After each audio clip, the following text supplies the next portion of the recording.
Hello friends, آج کے اس video tutorial کے اندر ہم کوچ یونیورسٹی اسکالرشپس کے اوپر ڈیٹیل سے ڈسکس کریں گے۔ آج کی ہماری ویڈیو کے کنٹینٹس آپ کے سامنے ہیں، ان کو ون بائی ون ڈیٹیل سے ڈسکس کرنے سے پہلے کوچ یونیورسٹی کے حوالے سے کچھ ہائی لائٹس آپ کے ساتھ شیئر کرنا چاہوں گا۔ سب سے پہلے ٹرکی کے اندر کیو ایس رینکنگ کے according coach university number 1 university ہے۔ اس کے علاوہ جب آپ ایڈمیشن کرائٹیریا کو فلفل کرتے ہیں اور آپ کی ایڈمیشن کے لیے سلیکشن ہو جاتی ہے تو اس صورت میں کیا ہے کہ ایم ایس وتھ تھیسس اور پی ایچ ڈی کے لیے کوئی ٹیوشن فی آپ کو پے نہیں کرنی پڑتی۔ اس کے علاوہ اس کا ڈفرنس یہ ہے کہ باقی یونیورسٹیز کے اندر اور ایون یتبے کے اسکالرشپ کے لیے جب آپ اپلائی کرتے ہیں ترکی گورنمنٹ اسکالرشپ کے لیے تو اس میں آپ کو کانٹیکٹ نہیں کرنا ہوتا سپروائزر کو، لیکن کوچ یونیورسٹی آپ کو ریکمینڈ کرتی ہے کہ آپ ایڈمیشن کے لیے اپلائی کرنے سے پہلے اپنے ریسرچ ایریا کے اکارڈنگ، انٹرسٹ کے اکارڈنگ سپروائزر کو کانٹیکٹ کریں، اور اس میں ایک ایتھیکلی جو چیز ہے کہ آپ ایک سپروائزر کو لکھتے ہوئے زیادہ لوگوں کو سی سی نہ کریں، یہ ایتھیکلی بھی رانگ ہے۔ سپروائزر کو کانٹیکٹ کرنے سے آپ کے ایڈمیشن کے چانسز بڑھ جاتے ہیں۔ کوچ یونیورسٹی ایک پرائیویٹ یونیورسٹی ہے، لیکن اس کے اندر ترکی گورنمنٹ اسکالرشپ کے اسٹوڈنٹس بھی آتے ہیں۔ اس کے علاوہ آپ کو ٹیچنگ اسسٹنٹ، ریسرچ اسسٹنٹ کی جاب کرنی ہوتی ہے ویک میں 10 آورس کے لیے، لیکن یتبے کے اسٹوڈنٹس کے لیے یہ کمپلسری نہیں ہوتا۔ لینگویج آف انسٹرکشن، یہ ٹرکی کے اندر رہتے ہوئے یہ بڑی ہی امپورٹنٹ بات ہے کہ آپ کو یہاں پہ لینگویج آف انسٹرکشن انگلش ملے گی۔ اس کے علاوہ ایچ ای سی پاکستان کے اسکالرشپ کے اسٹوڈنٹس بھی آتے ہیں یہاں پہ، اور اگر آپ ٹیوشن فی کے علاوہ آپ کو ایڈیشنل بینیفٹس مل رہے ہیں جس میں آپ سٹائپنڈ کہہ سکتے ہیں، اس کے علاوہ ریزیڈنس وغیرہ کہہ سکتے ہیں، تو اس صورت میں آپ کو ایک سیٹسفیکٹری پرفارمنس اپنی شو کرنی ہوتی ہے۔ اگر آپ سیٹسفیکٹری پرفارمنس شو نہیں کرتے تو اس صورت میں آپ کے وہ ڈیڈکشن بھی ہو سکتی ہے۔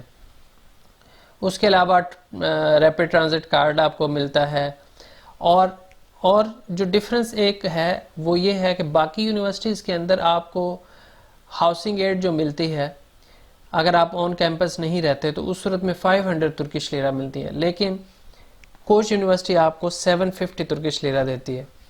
اس کے علاوہ application process free of cost ہے، اور اس کے ساتھ ساتھ اگر آپ جسٹ ٹیوشن فی آف لے رہے ہیں، باقی آپ کو کوئی فیسلٹی نہیں مل رہی، تو اس صورت میں آپ کو جاب کی بھی پرمیشن ہوتی ہے، لیکن وہ آپ کو ریکمینڈ کرتے ہیں کہ آپ، یا سجیسٹ کرتے ہیں کہ آپ کے لیے مینیج کرنا مشکل ہوگا۔ آپ جب 10 آورس دے رہے ہوں گے تو اس صورت میں، یا آپ M S P H D کے اسٹوڈنٹس ہیں تو اس کے لیے آپ کو اسٹڈی برڈن اتنا زیادہ ہوگا کہ آپ مینیج نہیں کر پائیں گے۔ جاب پرمیشن یاد رکھیے گا کہ صرف ان لوگوں کو ملتی ہے جو صرف ٹیوشن فی آف لیتے ہیں۔ 1993 میں یہ یونیورسٹی سٹارٹ کی گئی، نان پروفٹ پرائیویٹ یونیورسٹی ہے، اور اس time one of the leading universities in Turkey ہے۔ کیو ایس رینکنگ کے اکارڈنگ ورلڈ میں 465 پہ ہے اور کنٹری رینکنگ میں نمبر 1 پہ ہے۔ ٹائمز ہائر ایجوکیشن میں یہ 500 سے 600 کے بٹوین ہے۔ انڈر گریجویٹ کے اسکالرشپس کے لیے سب سے پہلا کام آپ کو کیا کرنا ہوتا ہے؟ آپ کو فارم فل کرنا ہوتا ہے۔ آپ لاگ ان بناتے ہیں اور اس کے بعد آپ کو اس کے اندر اپنی ساری ڈیٹیلز انٹر کرنی ہوتی ہیں۔ ٹیسٹ ریزلٹ، خاص طور پہ سیٹ جو ہے، آپ کے ایف ایس سی یا اے لیولز کے ساتھ سیٹ ریزلٹ اگر آپ کا ہوگا تو اس صورت میں آپ کے ایڈمیشن کے چانسز بڑھ جاتے ہیں۔ اس کے ساتھ ساتھ آپ کو سیٹ کی کوئی منیمم ریکوائرمنٹ نہیں دی جاتی، اور اسی طرح گریڈز کی اے لیولز کے اندر یا پھر ایف ایس سی میں پرسنٹیج کی کوئی منیمم ریکوائرمنٹ نہیں دی جاتی، لیکن یہ ہے کہ آپ کے جتنے زیادہ پرسنٹیج ہوگی، جتنے زیادہ نمبرز ہوں گے، اتنے زیادہ آپ کو اسکالرشپ کی اماؤنٹ مل جائے گی، جیسے 25%، 50% اور 100%۔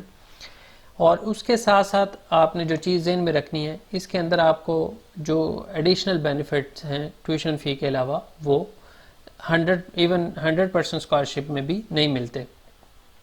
باقی یونیورسٹی ہیں جن کے اندر اگر آپ 100% scholarship, for example Bilkent کی اگر میں بات کروں تو بل کینٹ کے اندر اگر آپ 100% اسکالرشپ لے لیتے ہیں تو اس کا مطلب یہ ہے کہ آپ کو ریزیڈنس بھی ملے گی. اس کے ساتھ ساتھ آپ کو اس کے علاوہ آپشن ہے، یہ میں آپ کو لنک پرووائڈ کر دوں گا. آپ کو سپورٹ بیس بھی اسکالرشپ مل جاتا ہے. آپ کو جسٹ بکس وغیرہ کے لیے اگر آپ کو اسکالرشپ چاہیے تو اس کے لیے بھی آپ کو مل جاتا ہے. اور اس کے علاوہ نیڈ بیس اسکالرشپ اگر آپ نیچے دیکھیں تو نیڈ بیس اسکالرشپ بھی ہے. اور نیڈ بیس اسکالرشپ کے لیے جب آپ اپلائی کرتے ہیں تو اس صورت میں آپ کو فیملی انکم اور فیملی ایکسپینسز وغیرہ آپ کو شو کرنے ہوتے ہیں.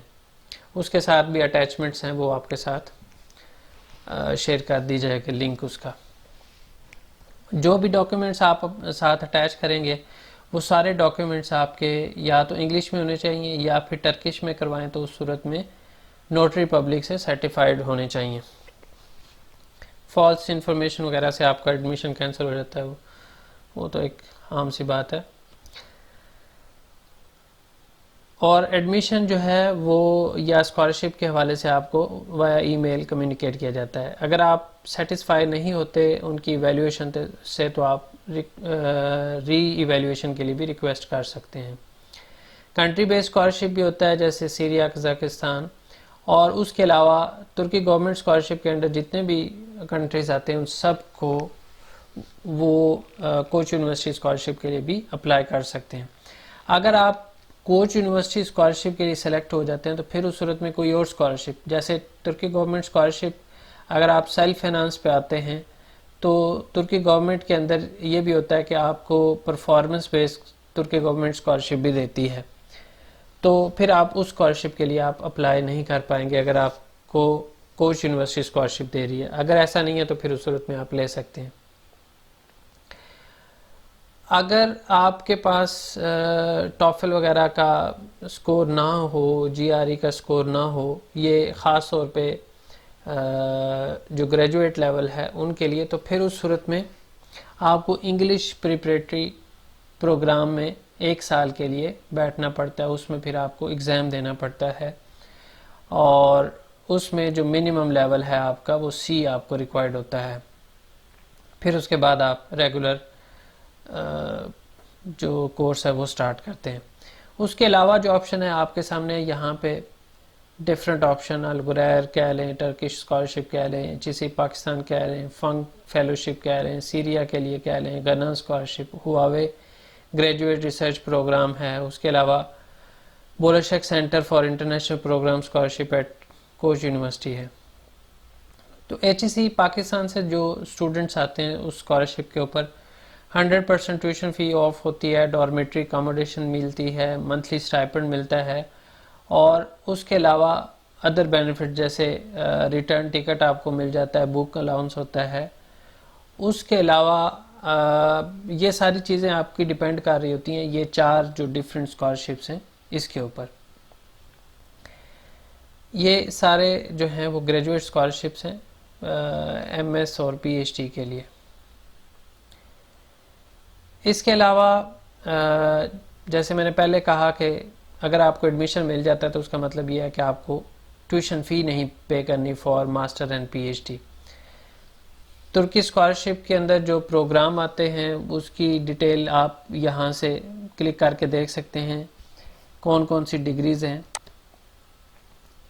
اس کے علاوہ جو فائنینشیل ایڈ پیکیجز ہیں جیسے ترکی گورنمنٹ اسکالرشپ ہے، ٹو بی ٹیک کے پروگرام ہوتے ہیں، BDEB ہوتا ہے، اس کے لیے پروجیکٹ بیس اسکالرشپس ہوتے ہیں. تو اس کے لیے ہر ایک کے اندر جو ویلیو ہوتی ہے، اماؤنٹ اسٹائپنڈ کی ہوتی ہے، وہ ڈفرینٹ ہوتی ہے. تو یہ جو ویری کرتا ہے وہ 2000 سے لے کے 4000 تک کرتا ہے. یہ فائنینشیل ایڈ پیکیجز کو آپ ڈیٹیل سے پڑھ سکتے ہیں. یہاں پہ جیسے میں نے بتایا کہ 100% ٹیوشن فی آف ہے، منتھلی اسٹائپنڈ ملتا ہے، لیکن monthly stipend, accommodation, other benefits جو ہیں وہ کمپیٹیٹیو ہوتے ہیں. اس کے لیے آپ کا جو پرفارمنس ہے اس کے اوپر آپ کو ملتے ہیں. پی ایچ ڈی کے لیے 100% ٹیوشن اسکالرشپ، اس کے علاوہ منتھلی اسٹائپنڈ وہی 2000 سے 4000 تک، ہیلتھ انشورنس، آفس اسپیس، لیپ ٹاپ، ٹریول گرانٹ آپ کو ملتی ہے آپ اگر کسی کانفرنس وغیرہ میں پارٹیسپیٹ کر کے اپنا ریسرچ کا کام پریزنٹ کرنا چاہیں تو اس صورت میں۔ اس کے علاوہ گریجویٹ پروگرامز کون کون سے ہیں وہ دیکھ لیتے ہیں۔ گریجویٹ جو پروگرامز ہیں اس کی اگر ہم بات کریں تو اس کے اندر آپ کو یہاں پہ اسکول آف بزنس کے اندر آپ کو ڈیٹیل مل جائے گی، اسی طرح سوشل سائنسز ہیومینٹیز کے اندر، سائنسز انجینئرنگ کے اندر آپ یہاں پہ کلک کرنے سے آپ یہاں پہ دیکھ سکتے ہیں کہ کون کون سے آپ کے پاس ڈپارٹمنٹس ہیں یا ڈگریز ہیں، اس کے اکارڈنگ آپ اپلائی کر لیں۔ پھر آ جاتا ہے جی آپ اپلائی کیسے کریں یا ریکوائرڈ ڈاکیومنٹس، تو اس کے لیے یہ ہے کہ آپ کو پہلے لاگ ان بنانا پڑتا ہے، لاگ ان بنا کے آپ کو ساری اپنی ڈیٹیلز انٹر کرنی ہوتی ہیں۔ ریکوائرڈ ڈاکیومنٹس میں کیا ہے کہ آپ جیسے جی آر ای ریکوائرڈ ہوتا ہے، ٹافل ریکوائرڈ ہوتا ہے، اس کے علاوہ آپ کی ڈگری ٹرانسکرپٹ، گریجویٹ پروگرامز کے لیے خاص طور پہ ریفرنس لیٹر، آپ کی اسٹیٹمنٹ آف پرپس، یہ ساری چیزیں، آپ کا ریسرچ پرپوزل۔ اس کے علاوہ اگر آپ آتھرائز ریپریزنٹیٹیو کی بات کریں تو ہر ایک کنٹری کے اندر ان کے آتھرائز ریپریزنٹیٹیو موجود ہیں، تو اس میں ہم دیکھ لیتے ہیں کہ پاکستان کے اندر کون سا آتھرائزڈ پرسن ہے، اس کا باقاعدہ طور پہ ویب لنک دیا ہوگا، آپ وہاں سے ان کی ساری ڈیٹیل لے سکتے ہیں۔ پاکستان کے اندر جو ریپریزنٹیٹیو ہیں ان کا مینلی ہیڈ آفس جو ہے وہ لاہور کے اندر ہے۔ یہ AWM ایجوکیشن انٹرپرائزز ہے، یہ آپ دیکھ سکتے ہیں، ان کا جو ہیڈ آفس ہے وہ لاہور کے اندر ہے، تو آپ ان کے تھرو بھی اپلائی کر سکتے ہیں۔ مینلی بتانے کا مقصد یہ تھا۔ اس کے علاوہ آج کی ویڈیو میں یہی کچھ تھا، مزید آپ کو لنکس پرووائڈ کر دیے جائیں گے، آپ فردر کوئی اس کے اندر دیکھنا چاہیں چیزیں تو دیکھ سکتے ہیں۔ آج کے لیے اتنا ہی، انشاءاللہ نیکسٹ ٹائم نئی ویڈیو کے ساتھ ملاقات ہوگی۔ اللہ حافظ۔